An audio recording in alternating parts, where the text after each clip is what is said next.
Les démons, ces créatures monstrueuses et immortelles qui plongent le monde dans la terreur et le sang. À mesure qu'ils dévorent leurs victimes, leur puissance ne cesse de croître. Mais derrière chacun d'eux, il existe un seul maître, le roi démon, Kibutsuji Muzan. Autour de lui gravitent ses plus fidèles serviteurs, les lunes supérieures, les 6 démons les plus puissants de son armée. Mais le classement est-il vraiment figé ?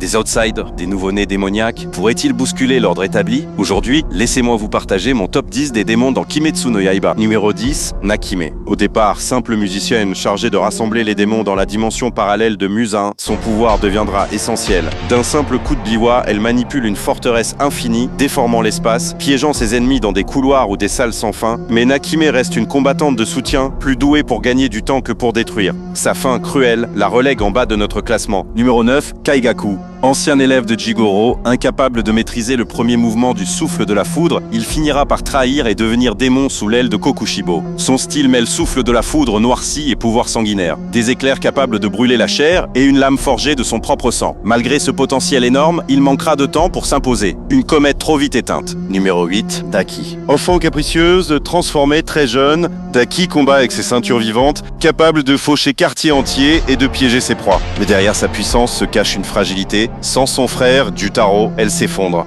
Une lune brillante mais trop dépendante. Numéro 7, Nezuko. Oui, vous avez bien entendu. La sœur de Tanjiro mérite sa place dans ce top. Sans jamais avoir dévoré un seul humain, elle atteint une puissance équivalente à celle d'une lune supérieure. Sa forme éveillée booste sa régénération et sa force, mais surtout son pouvoir sanguinaire. Des flammes démoniaques annulant la régénération adverse. Un paradoxe vivant, démon mais allié de l'humanité. Numéro 6, Gyoko. Artiste grotesque, Gyoko se cache dans ses vases et donne vie à des créatures aquatiques effroyables. Sa deuxième forme renforce sa peau plus dure que le diamant et rend son corps redoutable au corps à corps. Pourtant, face à Mushiro, il sera balayé. Une lune puissante, mais sous-exploitée par l'auteur. Numéro 5, Gyutaro, le véritable pilier de la 6e lune. Maître du combat rapproché comme à distance, capable de générer des lames de sang venimeuses, il aura terrassé plus de 15 piliers. Même Tengen, le plus rapide, aura frôlé la mort face à lui. Si sa sœur n'avait pas été son fardeau, Jutaro aurait pu grimper bien plus haut dans ce classement. Numéro 4, Ontengu. Ne vous fiez pas à son apparence fragile. Ce démon se divise en 7 incarnations, chacune représentant une émotion, colère, joie, chagrin, plaisir. Ensemble, elles forment une armée à elles seules, mêlant foudre, vent, armes et vol aérien. Un adversaire imprévisible, capable d'épuiser même plusieurs piliers en même temps. Numéro 3.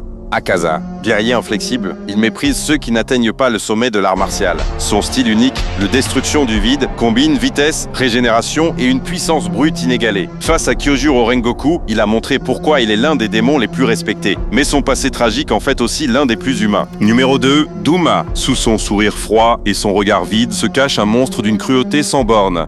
Avec son souffle de glace, il congèle tout sur son passage et neutralise même les pouvoirs adverses. Peu d'humains et encore moins de piliers ont survécu à sa rencontre. Son calme glacial, en fait, l'un des plus effrayants de l'œuvre. Numéro 1, Kokushibo. Le plus ancien, le plus puissant des démons après Muzan. Frère du légendaire Yoriichi, il incarne la tragédie ultime. Un pourfendeur devenu monstre. Ses techniques lunaires, combinées à une maîtrise absolue du sabre, le plaçant bien au-dessus de toutes les autres lunes. Kokushibo n'est pas seulement une force brute, il est l'incarnation même de la décadence et de la perfection démoniaque. Voilà pour mon top 10 des démons dans Demon Slayer. Un classement qui mélange puissance brute, importance scénaristique et potentiel inexploité. Et vous, qui auriez-vous mis plus haut ou plus bas? Partagez-moi votre top en commentaire et dites-moi Akaza, Duma ou Kokushibo qui méritent vraiment la couronne. N'oubliez pas de liker, de vous abonner et d'activer la cloche pour ne rien rater.